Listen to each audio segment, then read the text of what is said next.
ಗ್ರಾಮೀಣ ಭಾಗದ ನಿರುದ್ಯೋಗಿಗಳಿಗೆ ಉದ್ಯೋಗ ಅವಕಾಶಗಳನ್ನು ಕಲ್ಪಿಸುವ ಹಾಗೂ ಜೀವನೋಪಾಯ ಅಭಿವೃದ್ಧಿಗೆ ಉತ್ತೇಜನ ನೀಡುವ ಉದ್ದೇಶದಿಂದ ಕರ್ನಾಟಕ ಸರ್ಕಾರದ ಗ್ರಾಮೀಣಾಭಿವೃದ್ಧಿ ಮತ್ತು ಪಂಚಾಯತ್ ರಾಜ್ ಇಲಾಖೆಯ ವತಿಯಿಂದ Viksit Bharat guarantee for Rozgar and Ajeevika mission ಜಾಗೃತಿ ಅಭಿಯಾನಕ್ಕೆ ಲಕ್ಷ್ಮೇಶ್ವರ ತಾಲೂಕಿನ ಗ್ರಾಮ ಪಂಚಾಯತ್ ಮಟ್ಟದಲ್ಲಿ ಶಿರಹಟ್ಟಿ ತಾಲೂಕು ಶಾಸಕರಾದ ಚಂದ್ರು ಲಮಾಣಿಯವರು ಚಾಲನೆಯನ್ನ ನೀಡಿದರು. ಜಿಲ್ಲಾ ಪಂಚಾಯತ್ ಗದಗ ಹಾಗೂ ತಾಲೂಕು ಪಂಚಾಯತ್ ಲಕ್ಷ್ಮೇಶ್ವರದ ಸಹಯೋಗದಲ್ಲಿ ನಡೆಯುತ್ತಿರುವ ಈ ಅಭಿಯಾನ ಗ್ರಾಮೀಣ ಯುವಕರು, ಮಹಿಳೆಯರು ಹಾಗೂ ನಿರುದ್ಯೋಗಿಗಳಿಗೆ ಉದ್ಯೋಗ ಕೌಶಲ್ಯ ತರಬೇತಿ, ಸ್ವಯಂ ಉದ್ಯೋಗ ಅವಕಾಶಗಳು, ಜೀವನೋಪಾಯ ಅಭಿವೃದ್ಧಿ ಯೋಜನೆಗಳು ಮತ್ತು ವಿವಿಧ ಸರ್ಕಾರಿ ಯೋಜನೆಗಳ ಕುರಿತು ಸಮಗ್ರ ಮಾಹಿತಿ ನೀಡುವ ಉದ್ದೇಶ ಹೊಂದಿದೆ. ಅಭಿಯಾನದ ಅಂಗವಾಗಿ ಗ್ರಾಮ ಪಂಚಾಯತ್ಗಳಲ್ಲಿ ಮಾಹಿತಿ ಫಲಕಗಳನ್ನು ಅಳವಡಿಸಲಾಗಿದ್ದು, ಮಹಾತ್ಮ ಗಾಂಧಿ ರಾಷ್ಟ್ರೀಯ ಗ್ರಾಮೀಣ ಉದ್ಯೋಗ ಖಾತರಿ ಯೋಜನೆಯ ಕೂಲಿ ದರ, ಉದ್ಯೋಗ ಅವಕಾಶಗಳು ಹಾಗೂ ಯೋಜನೆಯ ಪ್ರಮುಖ ಅಂಶಗಳ ಕುರಿತು ಸಾರ್ವಜನಿಕರಿಗೆ ಅರಿವು ಮೂಡಿಸಲಾಗ್ತಾ ಇದೆ.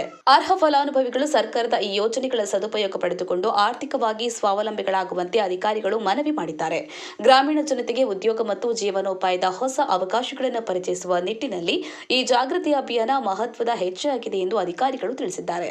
ಈ ಸಂದರ್ಭದಲ್ಲಿ ತಾಲೂಕು ಕಾರ್ಯನಿರ್ವಾಹಕಾಧಿಕಾರಿ ಮಂಜುಳಾ ಹಾಕಾರಿ, ಉಪ ಕಾರ್ಯನಿರ್ವಾಹಕಾಧಿಕಾರಿ ಕೃಷ್ಣಪ್ಪ ಧರ್ಮರ, ಗ್ರಾಮ ಪಂಚಾಯತ್ ಅಭಿವೃದ್ಧಿ ಅಧಿಕಾರಿ ರವಿ ಕೋರಕನವರ, ನಿವೃತ್ತ ಲೋಕಾಯುಕ್ತ ಡಿವೈಎಸ್ಪಿ ಶಂಕರರಾಗಿ, ಯಲ್ಲಪ್ಪ ತಳವಾರ, ರಾಮಣ್ಣ ಲಮಾಣಿ, ಸಂತೋಷ ತಂದಳ್ಳೆ, ಬಸಣ್ಣ ಕಳಸದ, ಡಿವ್ಯಾ ಹುನಗುಂದ, ರೇಣುಕಾ ಅಥಡಕರ, ಲಲಿತಾ ತವರಿ, ಬಸಣ್ಣ ಕಡ್ಜಗಿ, ಎಚ್ಎಫ್ ತಳವಾರ, ಭೀಮಪ್ಪ ಯಂಗಾಡಿ, ಗಂಗಾಧರ್ ಮೆಣಸಿನಕಾಯಿ, ಗ್ರಾಮ ಪಂಚಾಯತ್ ಸಿಬ್ಬಂದಿ ಹಾಗೂ ಊರಿನ ಗುರು ಹಿರಿಯರು ಉಪಸ್ಥಿತರಿದ್ದರು.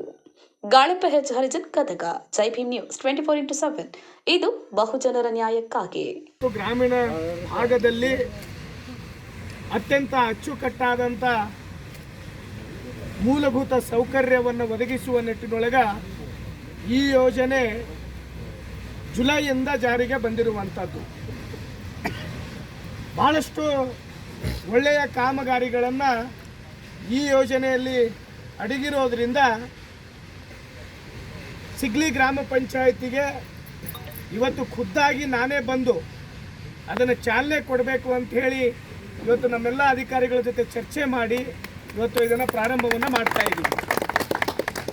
ಇವತ್ತು ಸಿಗ್ಲಿಯಿಂದ ಪ್ರಾರಂಭ ಆಗಿದ್ದು ನಮ್ಮೆಲ್ಲ 14 ಪಂಚಾಯತಿಯಲ್ಲಿನೂ ಸಹಿತ ಈ ವಾರದಲ್ಲಿ ಎಲ್ಲ ಕಡೆನೂ ಸಹಿತ ಕೆಲಸವನ್ನು ಪ್ರಾರಂಭ ಮಾಡ್ತಾ ಇದ್ದೀವಿ.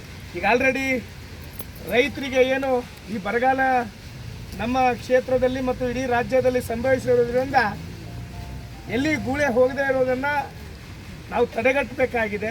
ಆ ನಿಟ್ಟಿನೊಳಗೆ ಎಲ್ಲ ಕೆಲಸವನ್ನು ಮಾಡುವಂಥವರಿಗೆ ಈ ಕೆಲಸವನ್ನು ಕೊಡುವಂಥ ನಿಟ್ಟಿನೊಳಗೆ ನಾವು ಕಾಮಗಾರಿಯನ್ನು ಆಲ್ರೆಡಿ ನಾವು ಕ್ರಿಯಾಯೋಜನೆಯನ್ನು ಮಾಡ್ತಾ ಇದ್ದೀವಿ.